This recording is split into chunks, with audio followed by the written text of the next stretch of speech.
Welcome to another in our series of Kehillat Israel podcasts. This is a recording of Rabbi Amy Bernstein's weekly Friday morning Torah study.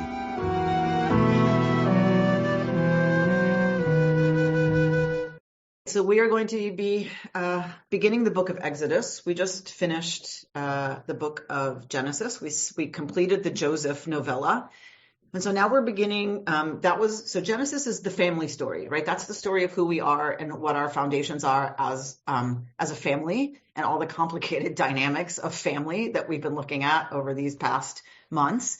And now we start the book that is really about our birth as a people, our birth as the people Israel, which of course begins in slavery. It begins in oppression. It begins in Egypt, we're beginning this study as we come through the incredible devastation of the Palisades fire.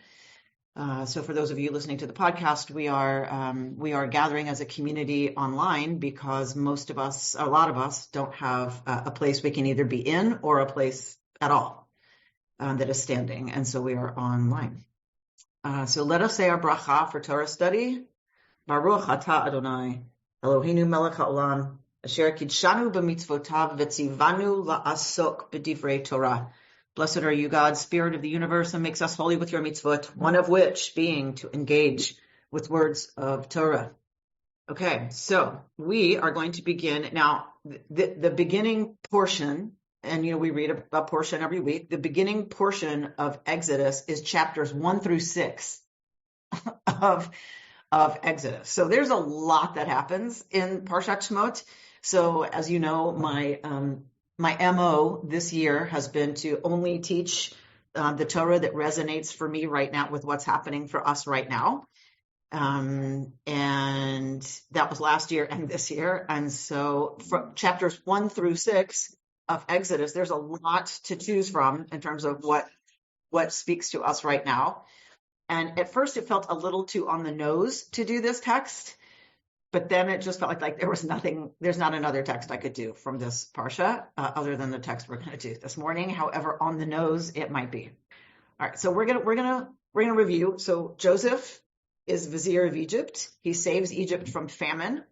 His family comes down, Jacob comes down, and they're all living together in Goshen in Egypt. And and the people are impoverished because of the famine and having to sell all their land to the crown.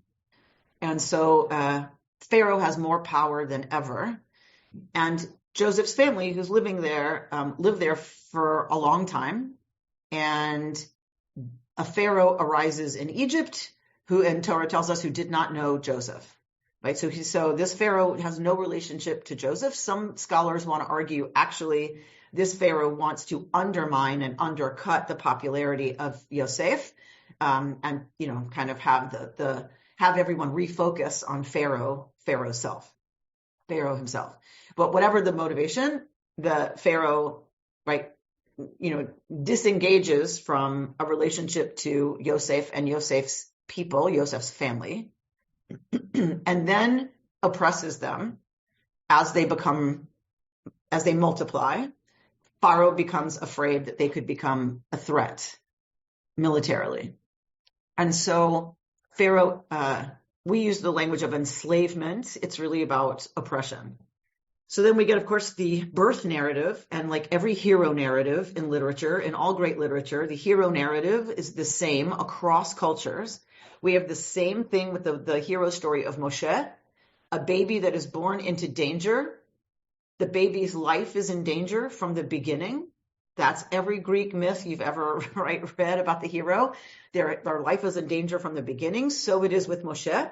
His life is endangered because of the decree that every baby boy should be drowned in the Nile. So Moshe's life is in danger. We have the incredible brave stories of his mother, Yocheved, who hides him for 3 months. And then can't hide him any longer because he's too big. He's making too much noise, right? He's impossible to hide. And so she puts him in the basket and puts him in the bulrushes by where Pharaoh's daughter bathes.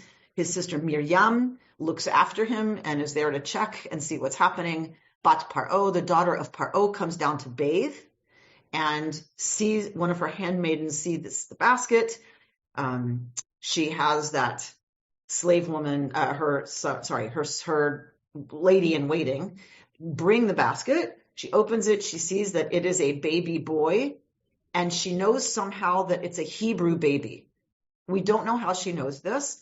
It could be how the baby is swaddled, right? It could be some other indication. People say circumcision, wrong. Egyptians also circumcised. So we're not sure, but she understands that this is a Hebrew baby. What should she have done if it's a Hebrew baby? What was the decree of her father, who was also a god in Egypt? Exactly. She should have thrown him in the Nile, right? She should have turned him over to the authorities. She should have turned him over to the SS. But she doesn't, because Torah tells us, Vatachmol alav, that she had compassion for him. So this act of compassion by Pharaoh's daughter, the one sitting in the palace, puts, as someone famously said, one of our teachers famously said, puts a crack at the foundation of the greatest power in the ancient Near East. This one act of compassion by this princess begins the process that brings down the greatest empire in the ancient Near East. So now this is how Moshe gets to Paro. Miriam suggests that the daughter of Pharaoh get a wet nurse for the baby, suggesting that she's going to keep the baby, right? So this is pretty chutzpahdik of Miriam, a slave girl, to speak to the princess. But she does. She risks her own life and safety. And so now we're going to come to chapter 2 of Shemot, chapter 2 of Exodus, verse 10. So she has a wet nurse called, and of course Miriam goes and gets her mother. She gets the baby's birth mother to nurse the baby. So, you've heard me give lots of talks about, as an adoptee, you've heard me give lots of perspectives on this text. I love this text. This is not where we're going to focus, though. But there's a beautiful and poignant text about a birth mother nursing her son.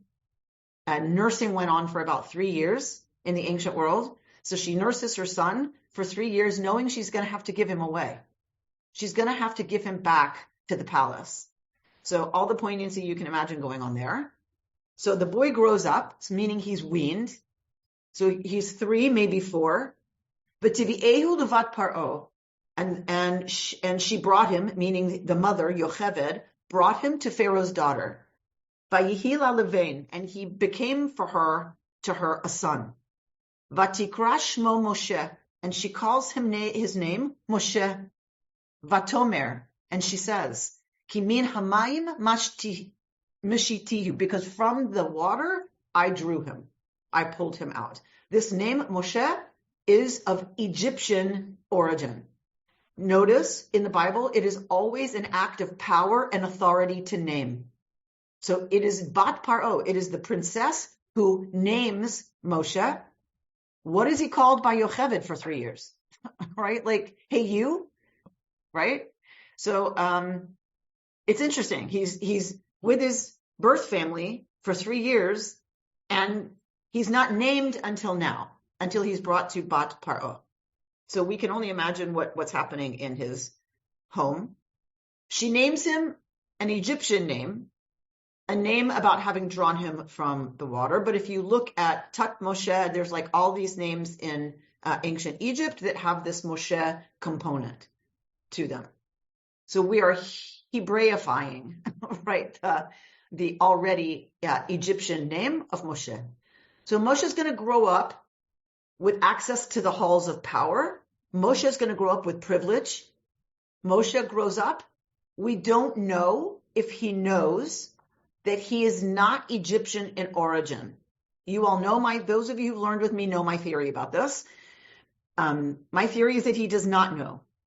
But we don't know. It doesn't tell us. The all-knowing a narrator knows, but we don't know what Moshe knows, the character in our sacred story. Okay. So one day, during those days, Moshe has grown up. He's now a young adult, and he goes out to his brethren.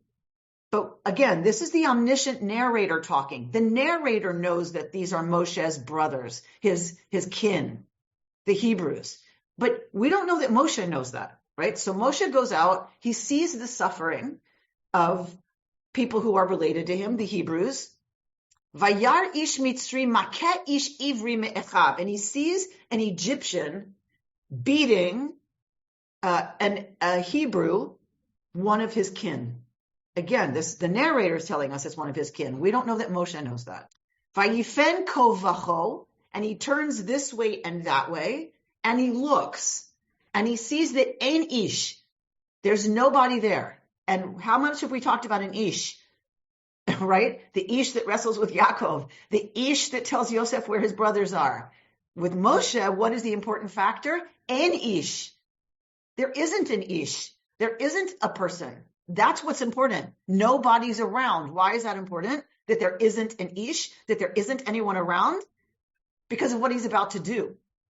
So this is not an act of passion where he loses his temper and does this. He looks around to make sure there's no witnesses. And he sees that there's no one around, and what does he do? He strikes down the Egyptian. And what does he do? He buries him in the sand. So he kills the Egyptian taskmaster who's beating the Hebrew, and he buries the body in the sand. Vayatzeh bayom hasheni, and he goes out the next day. V'hine shnei anashim ivrim, and here are two Hebrew men talking, or they're kind of struggling with each other. And he said, why did you strike your fellow? Oh, no, he says, why are you hitting your fellow? Like, why are you beating each other up? Vayomer, and the Hebrew says to him, because remember, these are the ancestors of the Jews. What does the Jewish ancestor say? Who made you judge over us? Who died and made you boss? Right? A very Jewish answer.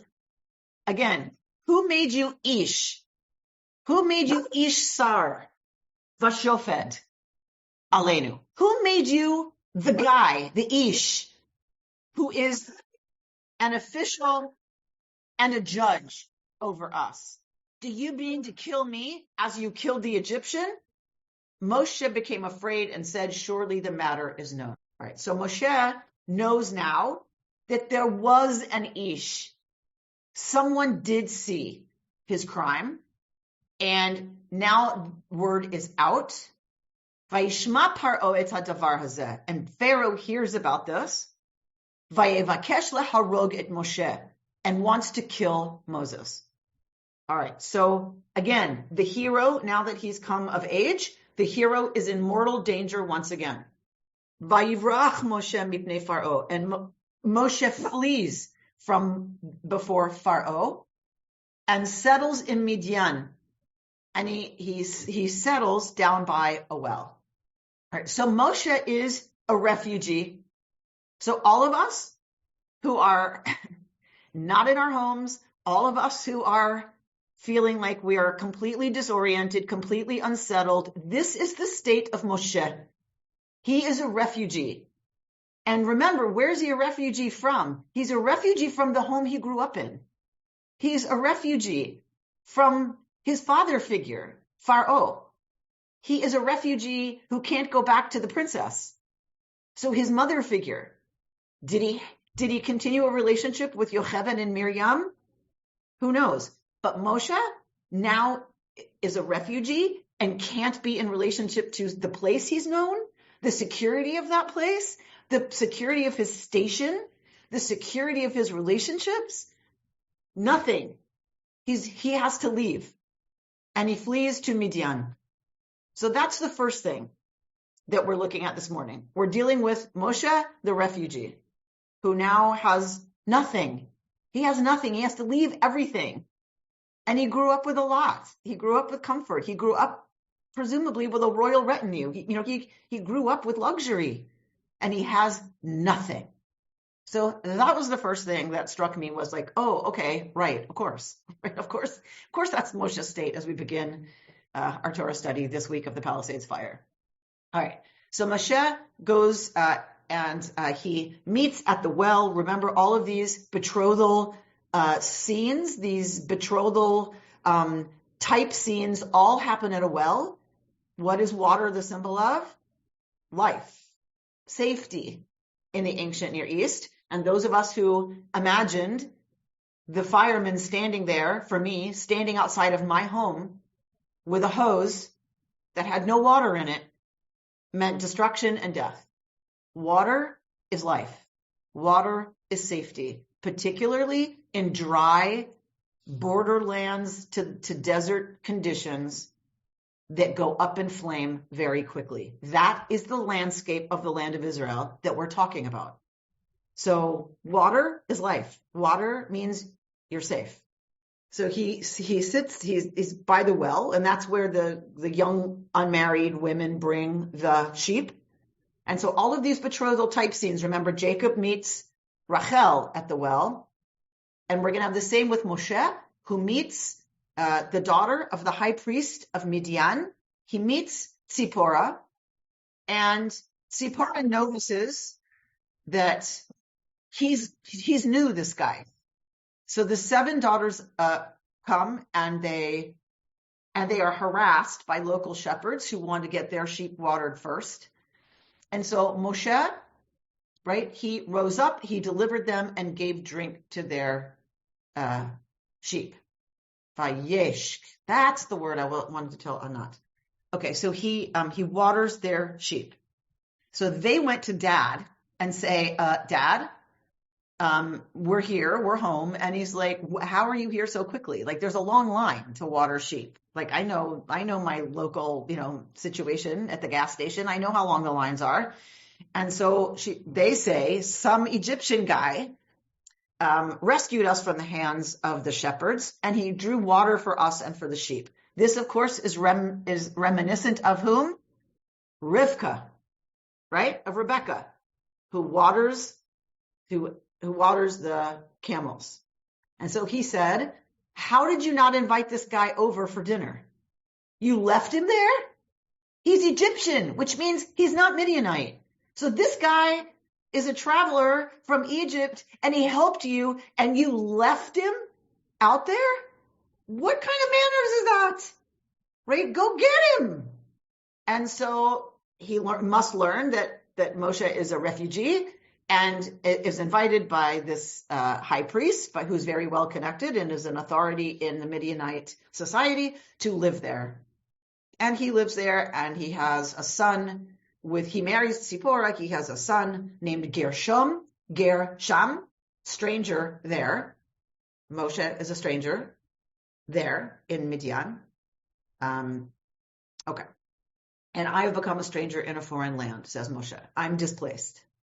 Many years later, Pharaoh dies, and Bnei Israel, the people of Israel, are groaning from their suffering. And we've studied this text a lot. V'yiz aku, and they cry out, El HaElohim, to God from their servitude. And of course, we've talked a lot about it's not until they cry out that anything can happen. Vayishma Elohim, and God hears their crying and their moaning. Vayizkor Elohim et brito, and God remembers God's covenant with Abraham, Yitzchak, and Yaakov. Vayar Elohim, and God sees the people of Israel. Vayeda Elohim, and God knew. So there's a lot written here. Aviva Zorenberg has a beautiful teaching that Vayeda Elohim means God knew, but in Hebrew, to know is intimate. When Adam knows his wife Eve, it's an intimate experience of knowing someone. And Aviva Zorenberg has a beautiful teaching that what it's saying is that God suffered. God knew the suffering of the people, meaning God hurt. And God acts out of that pain that is caused by the people crying out. The same way any of us as parents, whether of 4-legged creatures or 2-legged creatures, when they cry out, we hurt. It's a physical state of pain when someone we're caring for hurts and cries out. And so it's a beautiful teaching by Zorenberg about what this means that God knew. It's not an intellectual knowledge. God experiences the pain that the Israelites are going through. Okay? All right. Now here's the on the nose part. Here's where we're going to stay for the rest of the morning. Moshe haya ro'eh et son yitro chutno. So Moshe is working for his father-in-law, very Jewish, right? He's working for his father-in-law as a shepherd. For Kohen Midian, it reminds us that he's a high-powered guy. His father-in-law is the priest of Midian. Notice, right? These are not Hebrews. These are not people who are following Yahweh, right? These are Midianites. And Sipporah is practicing her Midianite religion. She's the daughter of a priest, which we could presume might mean Sipporah is a priestess. So anyone who wants to talk about intermarriage and anyone who wants to go there, please point them to these texts and say from the beginning of our tradition, excuse me, I don't make this up. It's right here. Chapter 3, verse 1. She is Midianite. She's the daughter of the priest. So she is practicing Midianite pagan religion. Okay? So he is he's tending the sheep, and he comes to Har HaElohim. He comes to the mountain of God, Choreva, which here is called Chorev. Which mountain is this? What's the mountain of God, people? Of course, Sinai. There's two traditions. One has it called Sinai, and one tradition has it called Chorev. Those are both traditions from the Jewish people. They both show up in our text, because if you're going to buy a national history book, both versions have to be there, or one half of the people isn't going to buy the book. Okay? They know that there are two different names. They know this when they're editing the book. It's here because you need the Northerners and the Southerners to buy the national history. So it's Chorev here. It'll be Sinai somewhere else. Vayar malach Adonai elav belabat esh. So we're going to get another malach. We're going to get a messenger. So he sees Vayera and a messenger of God appears, of Yud He Vav He appears elav to him, Moshe, belavat esh, in the heart of fire, mitoch hasna, from within the bush, vayar, and he sees, meaning Moshe sees, vehine hasne boer ba'esh, the bush is burning with fire, v'hasne enenu ukal, and I'm going to translate this vav as a but, not an and. Remember, vav can be and or but, conjunctive or disjunctive. This is, I think, the disjunctive of the sneh is on fire, but the sneh, the bush, and nenu ukal is not consumed. All right. So we're going to stay with one more. We're going to do one more. Vayomer Moshe, and Moshe says, Asurana, let me turn and let me look at this appearance that is so amazing, so huge. Madua lo yiva'er hasneh. Why isn't the bush consumed? Vayar Adonai kisar lirot, and God sees that Moshe turned to see and calls to him from within the bush and says, Moshe, Moshe. Vayomer, and he says, Hineni. When God calls, what's the appropriate response? Hineni. Okay.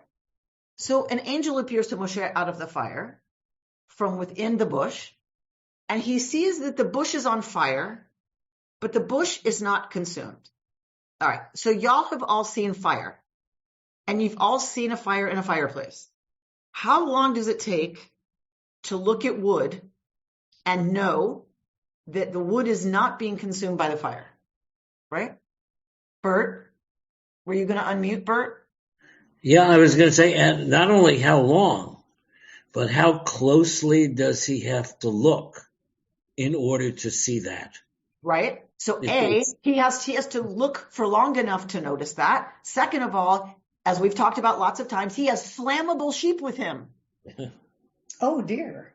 Oh, dear. Right. He's got flammable sheep. Oops. They don't belong to him. Whose are they? His father-in-law. Yeah, Yitro. A pretty important guy. Right? Yeah. What would you do if you have a bunch of flammable sheep that belong to your very powerful father-in-law? Turn the other way and get him out of town. Get the heck out of there. Get the heck out of there. And get those sheep out of there. But that's not what happens. Moshe stops and Moshe looks long enough and, like Bert said, has to be in proximity to that fire enough to notice deep that enough. he looks deep enough. And what? He looks deep enough. He looks deeply enough. His perception has got to be so heavy duty to see that it's not happening, that he's got to be open to that as well. Okay. Right?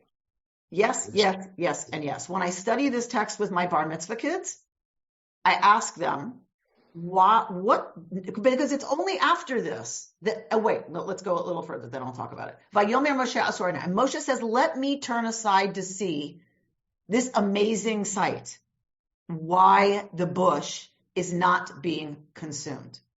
And as soon as God sees, verse 4, as soon as God sees that Moshe turns to see, God speaks to Moshe. So I ask my students, and they're 13, and I say to them, so what do you think, if God doesn't speak until this moment, what is it God's looking for in a leader? Because this is where God commissions Moshe, right? So what is it God is looking for? What would you tell me? Someone who volunteers to be there and help and do whatever they can. All right, so someone who volunteers to show up. And who doesn't ask for self-credit, someone humble. Who doesn't what? Ask for self-credit. Doesn't say I'm doing this so people will know what I've done, but just I'm doing this. So just quietly in the middle of nowhere, anonymously, right? Takes it upon himself to turn and look and figure out what's going on. Mehmet? Also, someone who's ready to or eager to understand what's not understandable.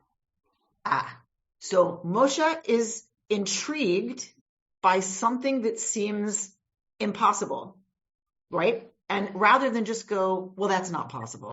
What I hear you saying is he's curious and intrigued and wants to figure out what's going on with the impossible. Amy, my house did not burn.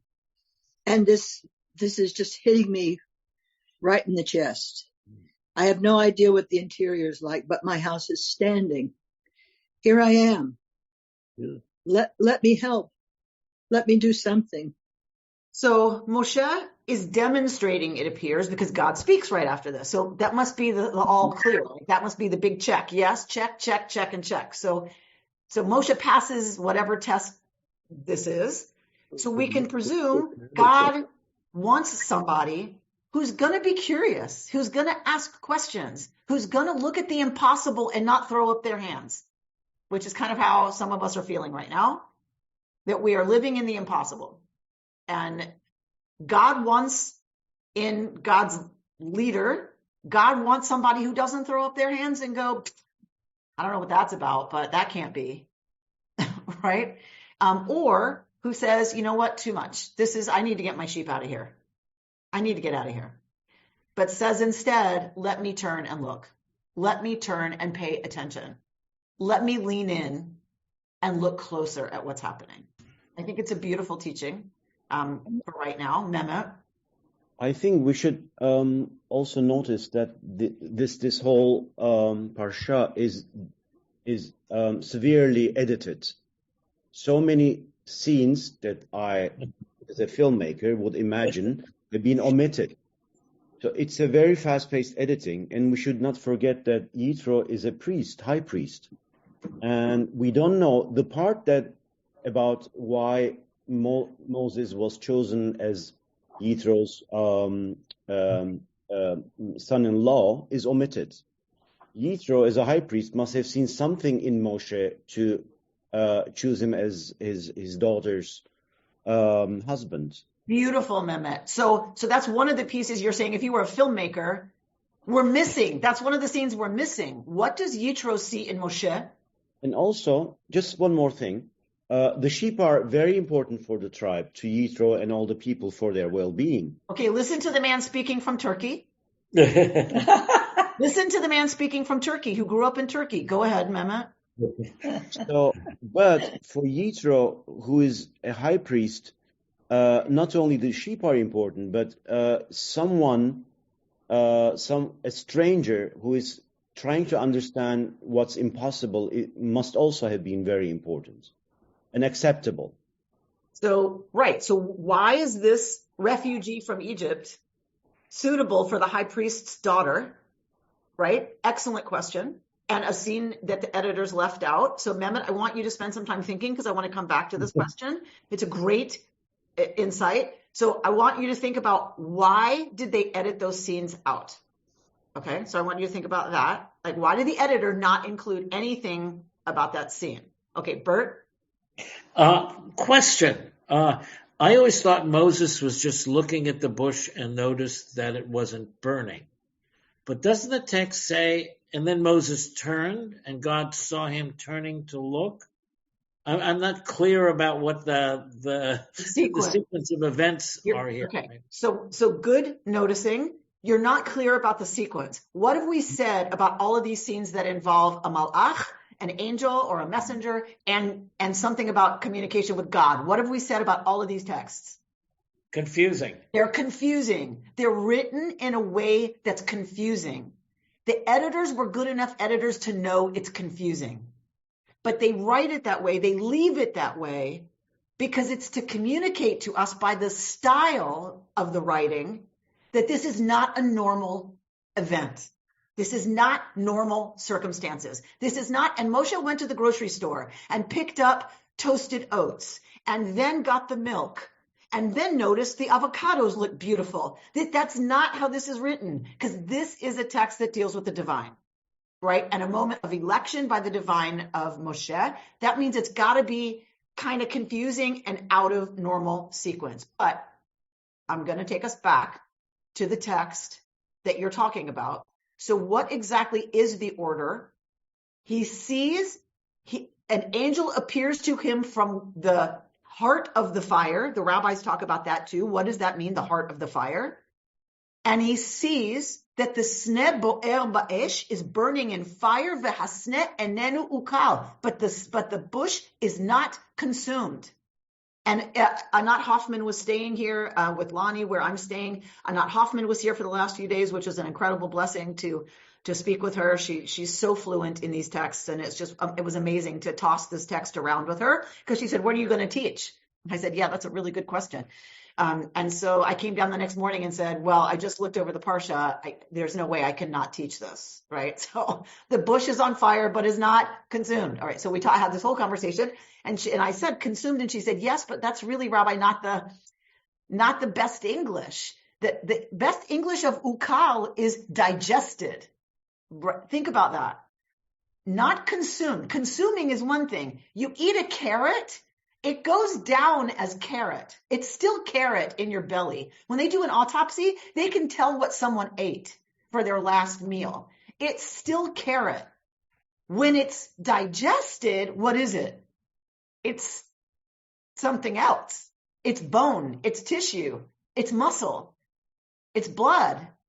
Once it's digested, it's no longer carrot. So that difference in translation to me was really profound. The bush is on fire, but it is not turned into something else. It's not digested. I have to sit with that for a while, but that was really powerful for me. We're on fire, but we are not turned in to, that we are still us. Let me stop my share so I can see hands. Okay, Mehmet? Think of all the memorabilia that you've lost in the fire, and they can never be digested. They will always be there. Wow. Really beautiful. Really beautiful, Mehmet. Yeah, I'm going to have to sit with that too, right? That they won't be ukal. They won't be digested and turned into something else. They remain these beautiful memories of a child who took the time to write me cards because she knew that's what mattered to me. That's really profound and really beautiful, Mehmet. Susan, you have to unmute, Susan. If back to an earlier comment, if these documents weren't obscure, we wouldn't still be studying them this many thousand years later. And it's the very obscurity that allows them to be pertinent at this moment in time. Say more about that. What does that mean? But that they're obscure makes them more pertinent. Tell me about that. Because I can interpret much of this section as applying. I am blessed. I was my house was almost destroyed in a house fire 13 months ago, but the structure still stood. And tomorrow or the next day, we might be able to move back in if the road is open. And here Moses' whole life is destroyed, and yet he rebuilds it from nothing. His life as a prince is gone, and he rebuilds his life from nothing. And so I find Moses' passage also, as a longtime backpacker and camper, looking into the heart of a fire is transformational. Interesting.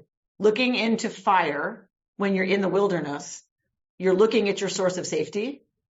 You're looking at your source of heat. You're looking at the source of something that's going to maybe protect you from being prey, right? Where, I hadn't thought about that when you're camping, which presumably, they slept out there often, right? That fire is your source of not only threat to flammable sheep, but also, and brush fire, but also a source of nurturance, and right? That's how you cook when you're out there. And as a tiny aside, my mother gave me 2 things from like the store from India, 2 little candle holders with take birthday candles, so I could always have Shabbat when I was backpacking. Oh, lovely. Lovely. Yeah. And so Moshe's lost everything and builds back this beautiful life. And what's going to happen right after this scene? What does God tell Moshe? Moshe won. Moshe passed the test. Moshe wins. What does Moshe win? Here's a Jewish story of winning. What does he win? He wins having to go free the Israelites from slavery in Egypt. Mazel tov. He wins having to lead an ungrateful people into the wilderness. People who bitch about no more quail and cucumbers. He wins an ungrateful people complaining all the time. That's what he wins. That's the Jewish lottery. All right. So, this day. So, right. It's very Jewish. All right. So that's what's happening with this sneh. He pays attention. He sees it. He notices. So let's look at some things. Let's look at, me. I've put together some stuff. Let's look. And by the way, remind me if I don't get to it, remind me to talk about the differences between what I read about Christian commentary on this and Jewish commentary on this. They are very different on the sneh was not consumed. They're very different. All right, let's look at this from Rabbi Michelle Robinson. We miss a whole host of things in our day-to-day lives. So common is this phenomenon that there's a name for it, inattentional blindness. In other words, we all have blind spots that prevent us from seeing things that should be obvious. But because we're focused on something else, we miss. It is a fact of all our lives. The researchers highlight what they call the most fascinating aspect of human attention. Not that we don't notice so many things, but that we think we do notice them. We vividly experience some aspects of our world, they write, which leads to the erroneous belief that we process all of the detailed information around us. In essence, we are completely unaware of those aspects of our world that fall outside our current focus of attention. We are unaware that we are unaware. Right? So we think we're paying attention. We think we're noticing things, but it's because we only notice what we're noticing. We don't notice what we're not noticing. Okay, I know that sounds like newsflash from the Department of Duh, but I think it's really deep, right? That we think we're paying attention and we're not. We have inattentional blindness because we get stuck in what we look at, what we pay attention to, right? And moments like this, where things are on fire and we are paying attention differently, we see different things and notice different things than we see the rest of the time. That is certainly the case for me right now. And for most of the people I'm talking to, we're not so focused on what we've lost. We are. We're living in it constantly. But we're focused on we're safe. KI is still standing. We have the technology to do this Torah study the way we do every Friday morning. My daughter is safe. Somebody is choosing, I'm going to cry. Somebody's choosing to allow us to be in their home for as long as it takes. People are sending clothes. People are sending toothbrushes. People are sending meds and vitamins that I take because my daughter put it in a spreadsheet. We're noticing things and paying attention in ways that we don't usually, because we're usually so busy. We're all so busy with our so important stuff and our so important lives and I'm not saying that, I'm not trying to make fun of the fact that we have important things to do. I'm not. But we get so caught in it all being so important until it's all gone. And then we pay attention to what's really important. And this is the moment for Moshe of paying attention differently. And he's going to give up the privilege of Midian. He's going to give up the privilege of being the son-in-law of the high priest. Pretty comfortable, I would imagine, in Midian. He's going to give it all up again.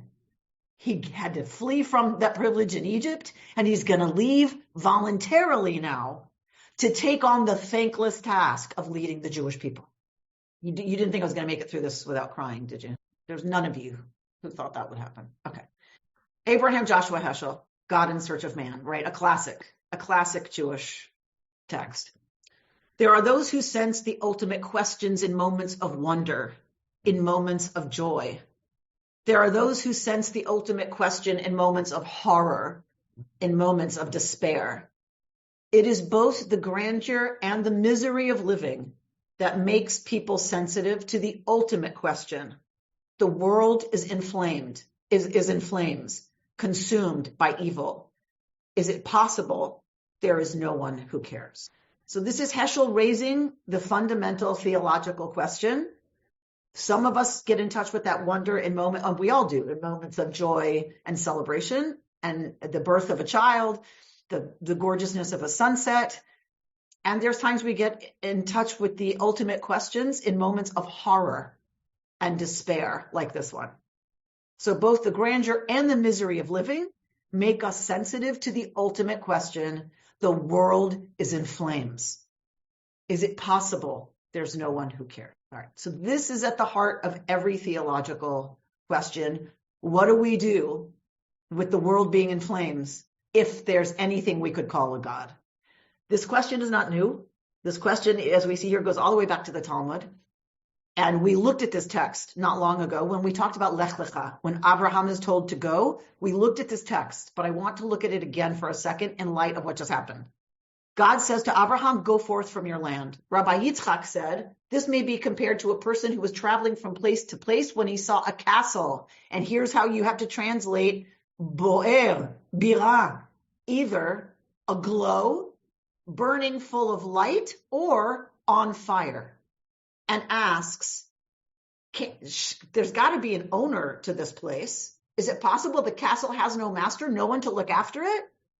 And the Holy Blessed One looks out and says to Abraham, I am the master of the universe. Hence, God said to Abraham, Lech Lecha, go. The world is in flames, or the world is aglow with light. You can translate that word either way. But Abraham is asking, the world's on fire. Where's the master of the palace? How could this be happening? Isn't there somebody to put it out? How can I watched my home burn on the news, and there was a firefighter standing there with a dry hose.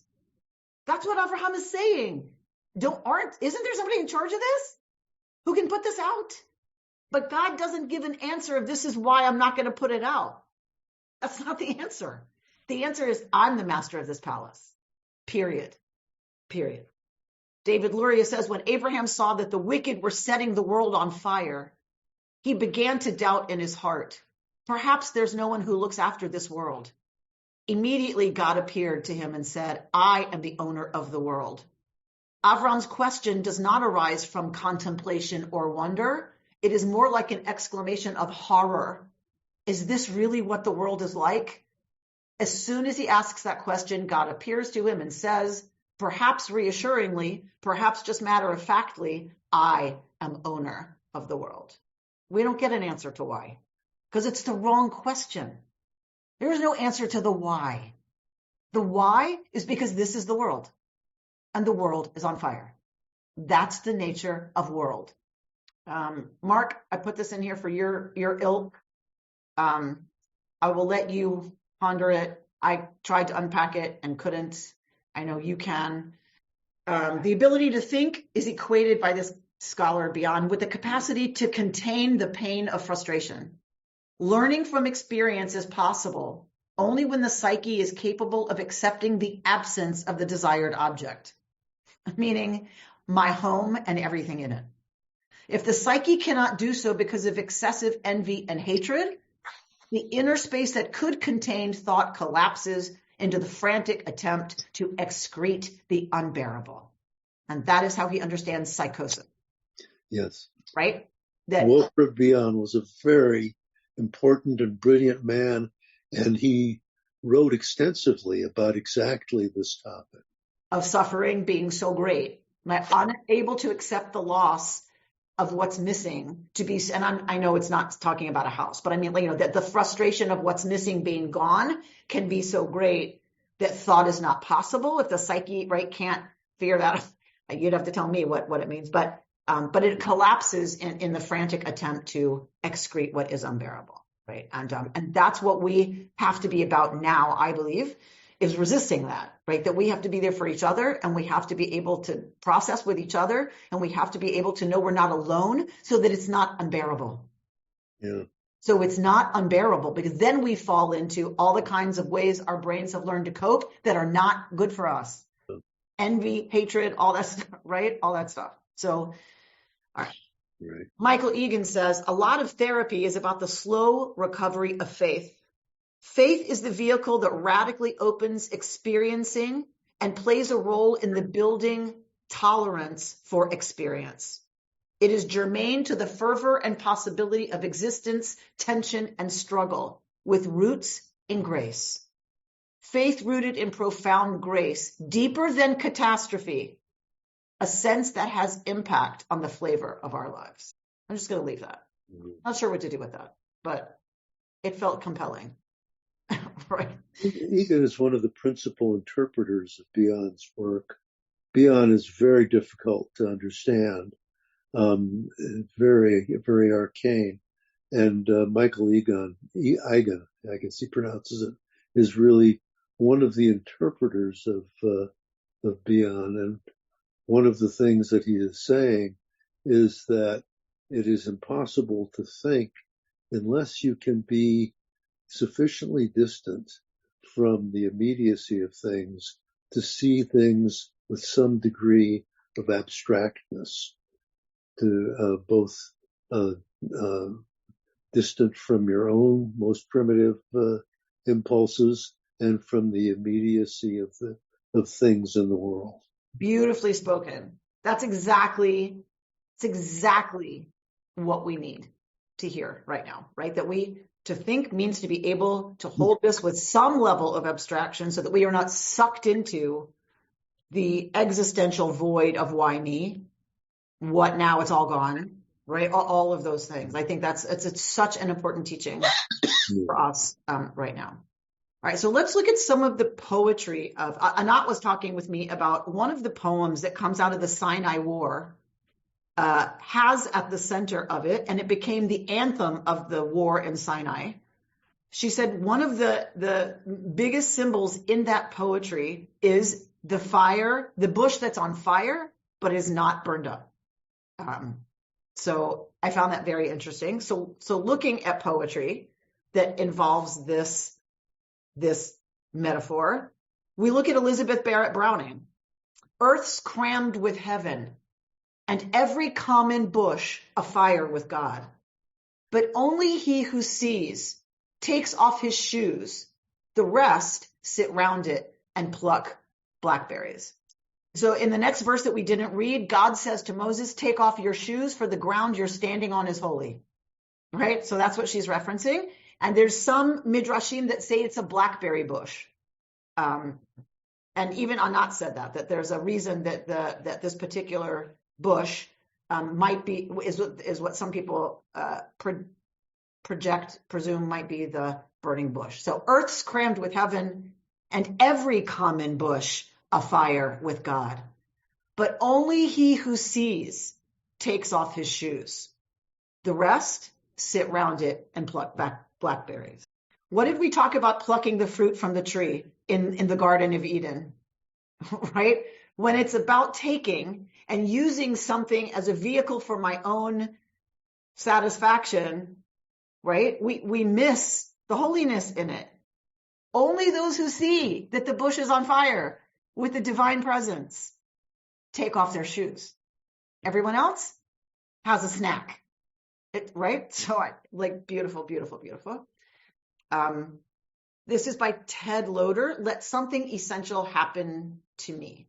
Oh God, let something essential and joyful happen in me now.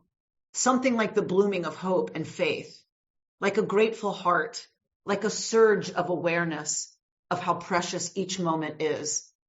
That now, not next time, now is the occasion to take off my shoes, to see every bush afire, to leap and whirl with neighbor, to gulp the air as sweet wine, until I've drunk enough to dare to speak the tender word, thank you, I love you, you're beautiful, let's live forever, beginning now, and I'm a fool for Christ's sake. Wow. Wow. Now, not next time, right now, not next time, may I take off my shoes and see that the bush is on fire, right? And drink enough wine of the world to be able to say the tender word, thank you, I love you, you're beautiful. I mean, I don't know. I don't even know people. I don't know about you, but I feel definitely that is part of what's happening, right? Is that we're saying different kinds of things to each other and hopefully to ourselves right now than we generally do. All right. On fire, but not burned. Andrea Kevington.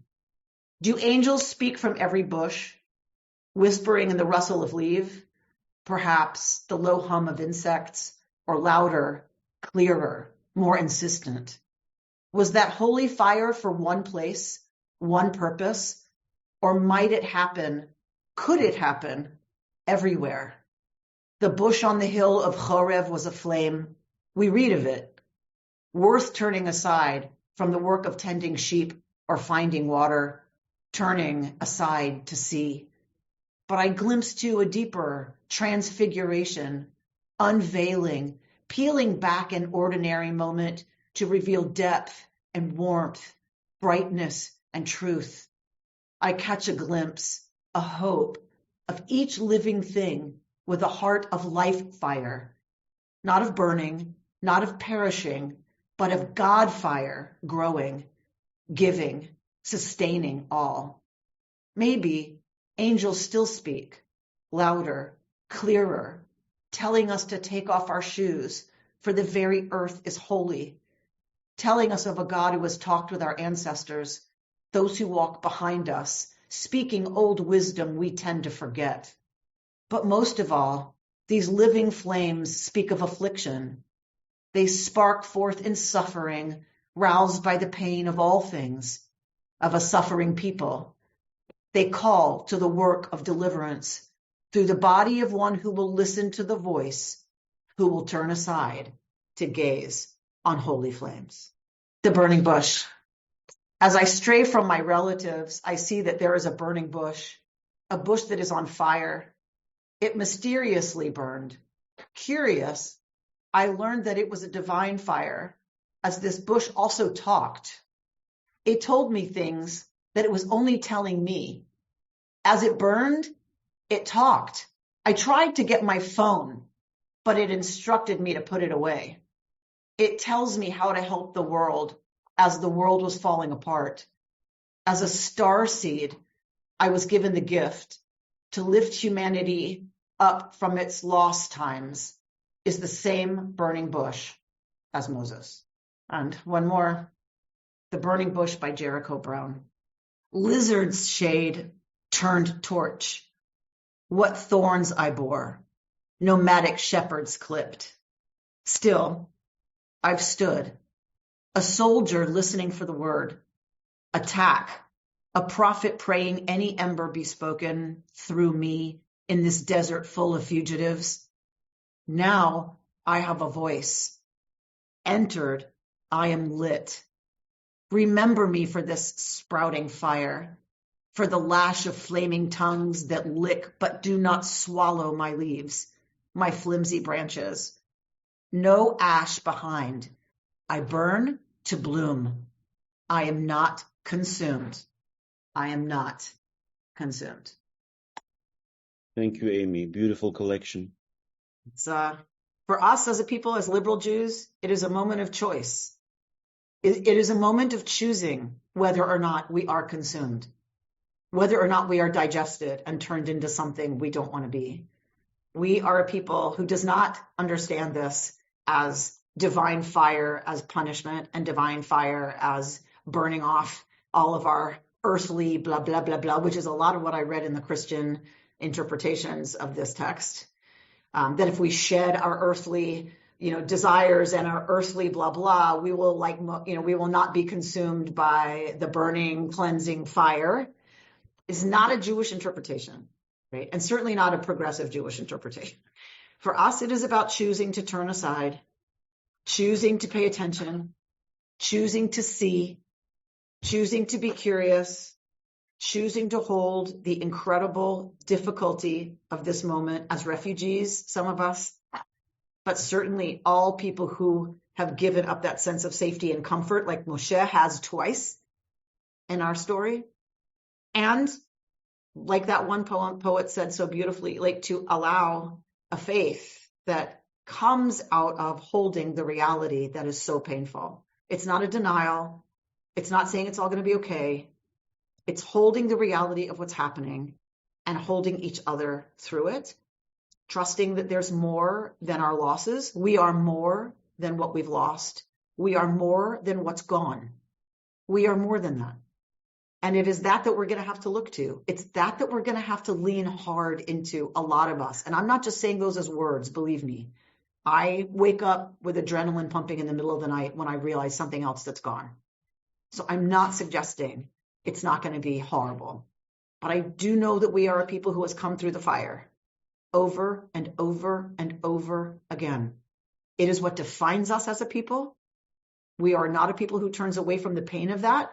We say Kaddish at the end of every time we come together to celebrate. We say Kaddish. We break a glass under the chuppah to remember destruction and the burning of the temple, meaning the burning of all of our villages, all of our homes, all of our synagogues. We ally with the other peoples of the world who are suffering. That's who we are. That's how we understand ourselves. We will come through this one too. We will come through this moment too. And any people and any person who has gotten through catastrophe and chooses to do that consciously and is aware of what they want to have happen on the other side of that, it will be changed, and will be changed in ways we don't want to be, that's for sure. But people who go through that tend to be people that you want to be around. People who've come through tragedy and choose to hold that in a certain way are people that you want to be around. I'm hoping we grow into those people, to being those people that are able to say, okay, yeah, it's terrible, and there's worse. I mean, yes, and. That is the Jewish way, yes, and. You've been listening to Rabbi Amy Bernstein's Friday morning Torah study from Kehillat Israel in Pacific Palisades, California. For more information, go to our website, www.ourki.org.